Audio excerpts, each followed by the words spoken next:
আর 10,000 এই under water প্যালেসটাও, আর $50,000 এই আইল্যান্ডটাও, আরো অনেক কিছু। আমরা এই সমস্ত জায়গায় রাত কাটাতে চলেছি। শুরু করবো আমরা পৃথিবীর সবথেকে সস্তা হোটেল দিয়ে, যেটা আছে ইন্ডিয়াতে। আমরা এই ম্যাটগুলোকে $1 পার নাইট রেন্টে নিতে পারি। এসো কাছে এসে দেখাচ্ছি। এই ম্যাটটা দেখছেন, আজ রাত্রের জন্য এটাই আমার ঘর।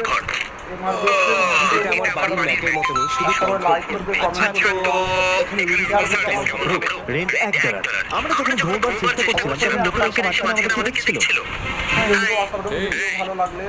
বিশ্বাস করুন, আমরা হলে শুয়ে আছি। সত্যি এটা হলো সেই প্রাইস লিস্ট যে হোটেলগুলোতে আমরা যেতে চলেছি। আর ভিডিওর শেষ অবধি অনেক মজা হতে চলেছে। এটা ছিল $1 হোটেল, আর এবার আমরা যেতে চলেছি $1,000 হোটেলে। এতে পাওয়া যাবে দুটো বেড, একটা লিভিং রুম, একটা বাথরুম। আপনারা আমাকে টয়লেট করতেও দেখতে পাবেন। আর এটা হলো মাটির 200 ফুট নিচে। তাহলে এই পুরো গুহাটা আমাদের জন্য অনেকটাই বড়। এখানে কি বাদুড় আছে? কিন্তু বেডে দেখো দাগ লেগে আছে। একটা কথা বলবো, এটা $1 থেকে অনেক ভালো। স্বাভাবিকভাবেই